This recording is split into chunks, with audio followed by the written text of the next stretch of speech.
Muy buenas tardes de nuevo. Le damos la bienvenida a Juan Carlos Acevedo para hacer la segunda parte que tiene que ver ya con la lectura de sus textos. De pronto tratamos de algún tema de literatura corto, pero nos convoca el oír de propia voz, de su propia voz, sus poemas.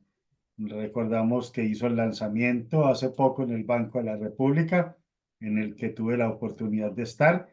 Y cuéntenos, por favor, del último libro y ya compartiremos los textos con quienes nos ven y nos escuchan, Juan. Buena tarde. Hola, buenas tardes, Jorge. Muchas gracias de nuevo por la invitación y a quienes nos están viendo y escuchando por permitirnos estar detrás de sus pantallas. Efectivamente, la semana anterior presenté en la ciudad de Manizales el libro Mujeres sin Sombra.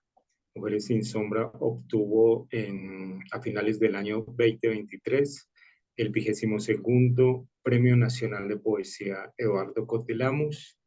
El libro estuvo en imprenta durante todos estos meses, pudo salir por fin ya el libro hecho y tuvimos la oportunidad de presentarlo en el Centro Cultural del Banco de la República de la Ciudad, en un evento que además quiero agradecer a quienes escuchan y asistieron porque me conmovió mucho la compañía y la conexión que tuvimos en esa presentación. Bueno, no solamente se conmovió usted, sino nosotros. Nos conmovimos primero con semejante portada tan bella, las fotografías que nos compartió, pero sobre todo por la poética y el contenido, de lo cual quiero que le cuente a la gente de qué se trata este libro que augura definitivamente éxitos por la importancia y por la calidad literaria del libro mismo, Juan. Mujeres sin Sombra fue un libro que tardé en escribir alrededor de 5 años. El libro lo logré terminar justo en la época de la pandemia. Inicié este trabajo entre en el año 2017 más o menos. Luego hice una prueba de los poemas que llevaba en una lectura en la Universidad de Caldas a la que fue invitado en el 2018 y vi que los 4 o 5 poemas que había escrito durante ese tiempo funcionaban y decidí armar un libro que terminó inicialmente con alrededor de 75 poemas y el libro final queda de 51. Es decir, se fueron alrededor de 24 poemas a la basura, que ya no me interesaban, ni creí que estaban bien escritos, ni que había logrado, digamos, la revelación poética en el texto o alcanzado un hecho poético en el texto importante. Y en ese transcurrir de la creación de Mujeres sin Sombra, eh, también busqué muchas voces, por supuesto amparado en las voces de mujeres y en las voces de hombres que han escrito sobre mujeres o que han tenido un personaje en sus libros de ficción mujeres. Y yo utilicé entonces, digamos, un sujeto poético, un sujeto lírico inicialmente masculino, y luego encontré ya al final de 3 años, tal vez creo que fue justo en la pandemia cuando di como con la clave que, que era un sujeto lírico femenino el que debía cantar en el libro. Y digo cantar a la manera de la forma en que se hacía la poesía antiguamente. La poesía era un canto, una celebración. Y decidí encontrar entonces la voz femenina. Fue muy difícil lograr como los ajustes y en esos 5 años de creación logré entonces que ya no fuera una voz, sino un coro. El libro está escrito en plural, en clave femenina, y es un libro orgánico a la manera que es un libro que se mueve. Este no es un libro estático, es decir, no lees un poema y te quedas ahí, sino que uno tras otro poema te va a continuar diciendo, hay que seguir en el próximo poema, hay que saber qué está pasando con estas voces de mujeres. Entonces, este libro en movimiento lo logré durante esos 5 años y en el año 2020 dije, bueno, creo que cerré el ciclo. Los poemas que quedan son estos 51, me han quedado como 55, luego terminé eliminando más. Y bueno, dejé ese libro, tuve la oportunidad, el año pasado se citó al premio Eduardo Cotelamus y el Jorge Gaitán Durán, todos sabemos en Colombia y los que nos escuchan afuera que son dos de nuestros grandes intelectuales, poetas y cuentistas del país. Eh, y bueno, el resultado es que entre los participantes me informaron que había obtenido el premio, el primer puesto y el premio ganador al concurso. Y está ya entonces Mujeres sin Sombra editado y empieza a circular ahora en el país. Bueno, para quienes nos escuchan y nos ven, yo quiero recordarles que nosotros tenemos un alma que es masculino-femenina.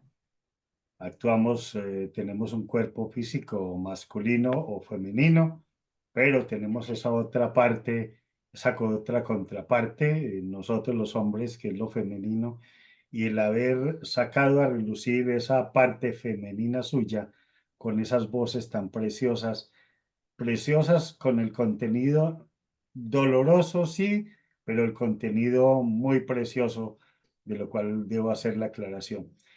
Juan, yo quiero que les comparta los textos y para que tengan realmente unas bases para juzgar, no juzgar, sino para que disfruten de esta preciosa obra suya, Juan. Muchas gracias. Bueno, muchas gracias. Lamentablemente no tengo aquí donde me encuentro un ejemplar del libro, pero bueno, vamos a hacer una lectura de algunos de los poemas que hacen parte de Mujeres sin Sombra. Voy a leer el día 4. Bueno, estos 51 poemas están escritos a la manera de diario. Estas mujeres van a contar una historia desde el día 1 hasta el día 51.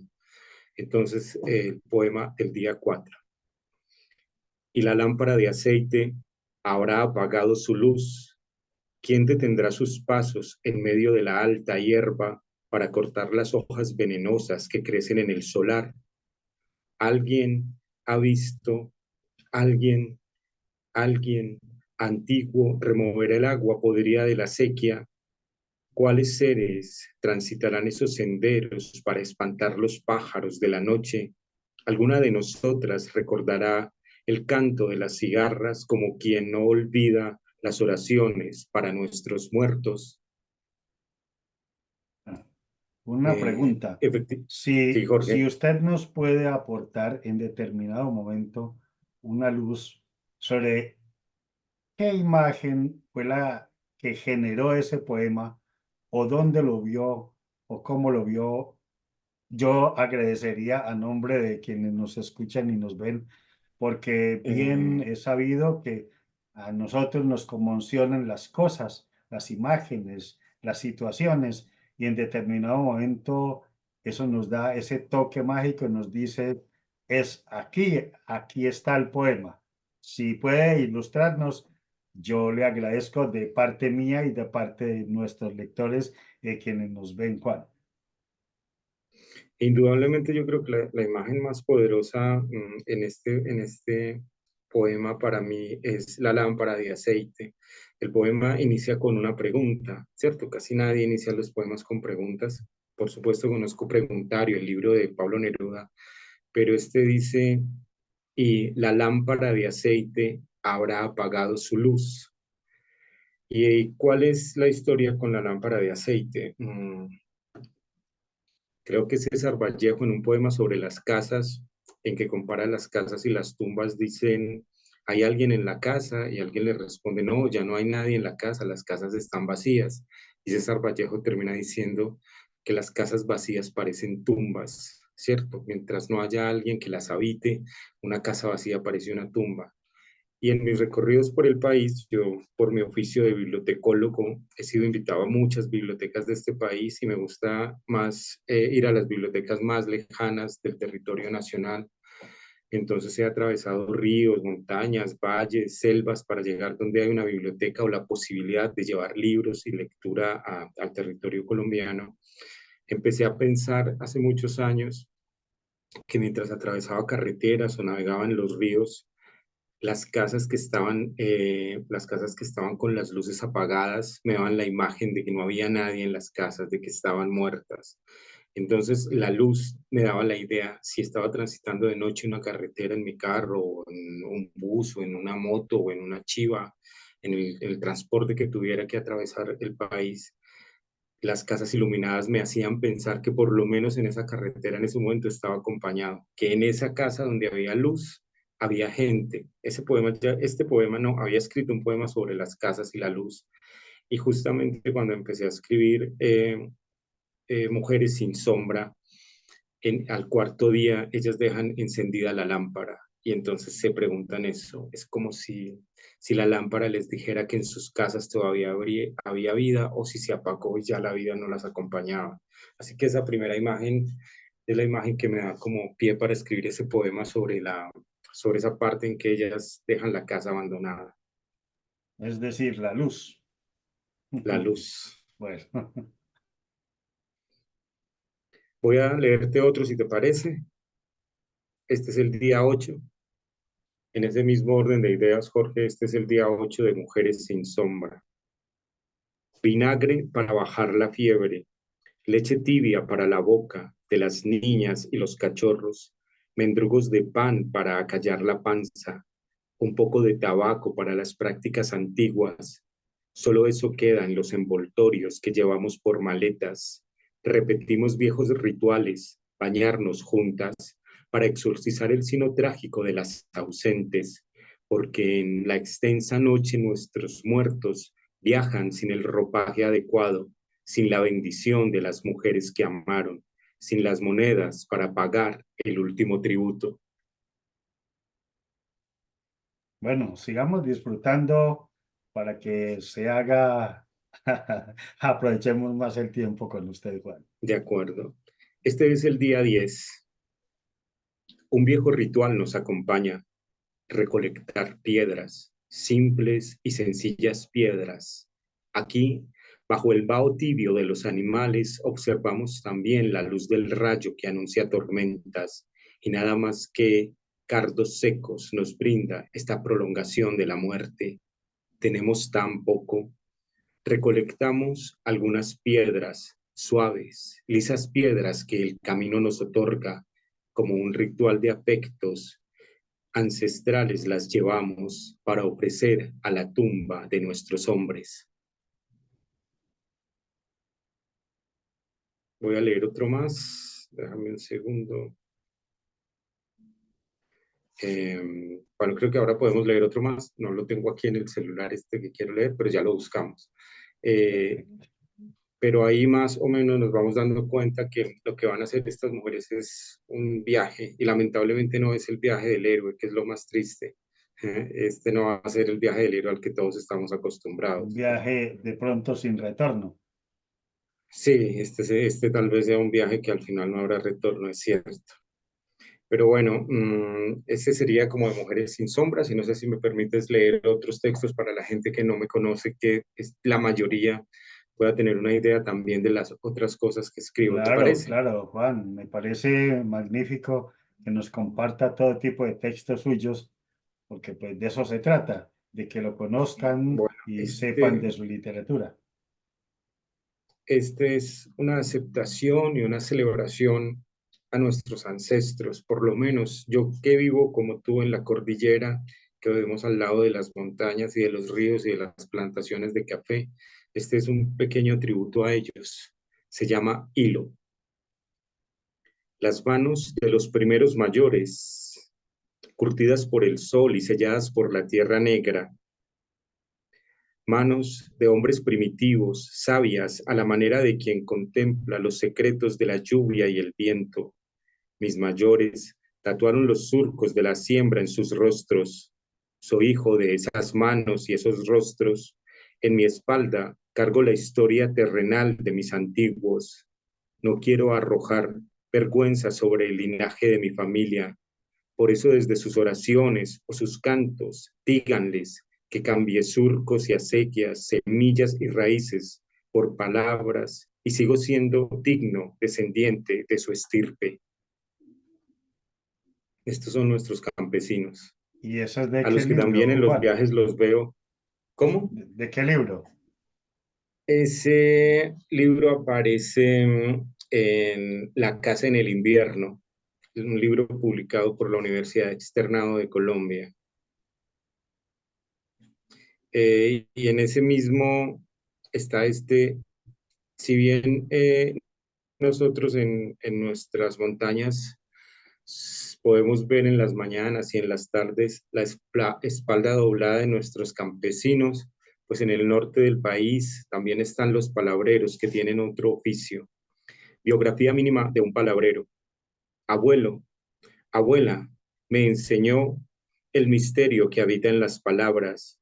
Imponía su silencio en medio de la noche para que yo, niño aún, la escuchara pronunciar candil, desierto, tempestad y chinchorro. Me enseñó que dentro de la palabra raíz, un corazón se agita para llenar de esperanza los días del hambre.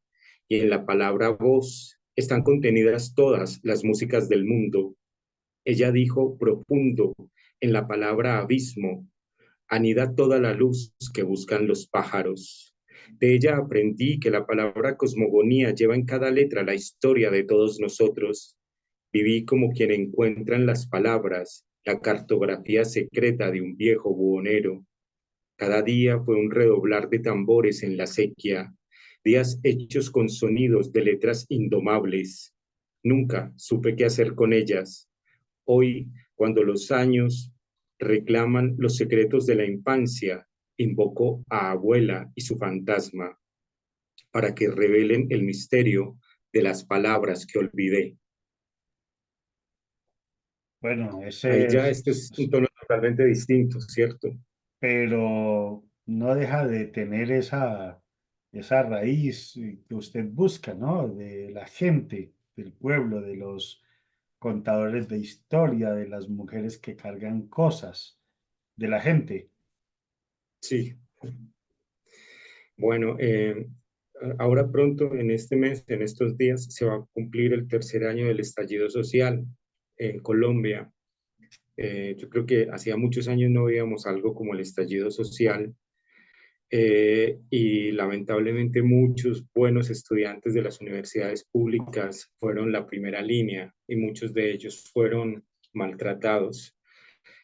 Por fortuna las redes sociales nos permitieron recibir las fotografías de los chicos, los cantos de los chicos, la forma en que el arte desde la danza o desde la puesta en escena estuvo en la primera línea.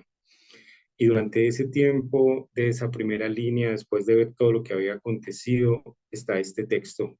Se llama Monólogo del Marchante. Ellos tenían escudos, nosotros banderas. Ellos tenían cascos, nosotros pañoletas. Ellos tenían pistolas, nosotros pancartas. Ellos tenían tanques, nosotros los pies.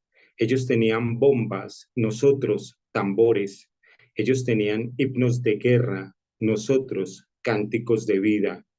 Ellos atacaban ocultos en la palabra traición. Nosotros nos defendíamos con la palabra resistencia. Ellos traían la muerte, nosotros la esperanza de un país mejor.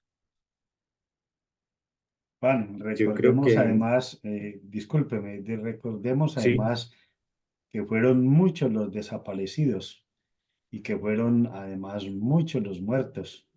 Son sí, jóvenes que hubieran dado más luz a esta tierra colombiana, de lo cual siempre me ha dolido. Gracias por además por ese poema, Juan. sí, yo creo que no podemos ser indiferentes, indudablemente, que asumir un compromiso y esto ha pasado durante toda la historia de la humanidad, que es la Ilíada y la Odisea. Sino un canto a los héroes, a los soldados o a las guerras, ¿cierto?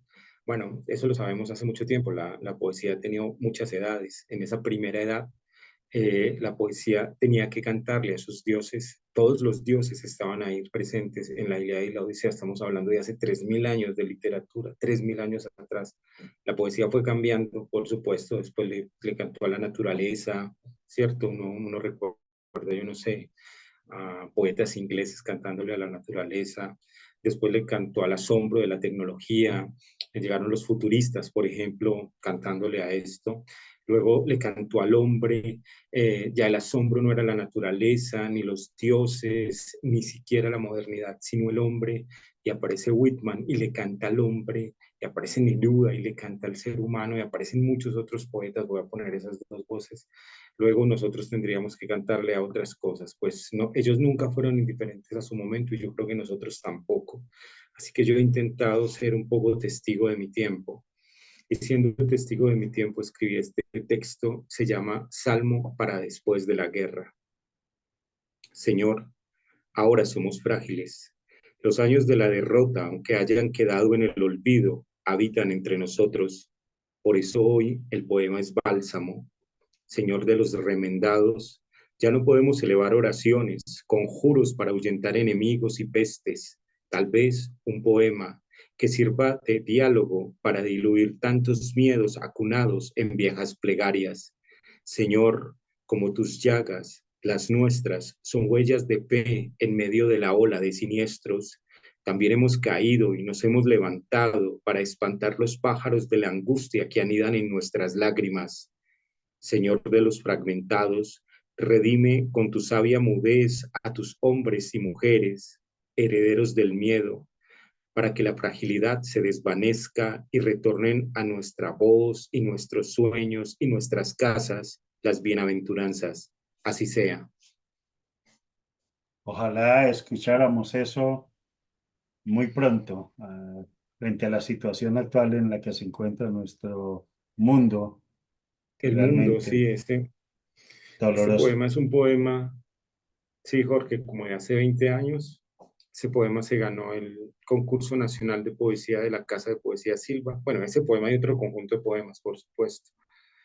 Eh, Hace 20 años nuestro país ardía por todos lados y el mundo también. Y 20 años después este poema casi que sigue siendo muy actual por lo que está pasando ahora en el mundo, ¿no? No sé si quieres que dejemos ahí la Claro, lectura no, no, o tú me no. dirás.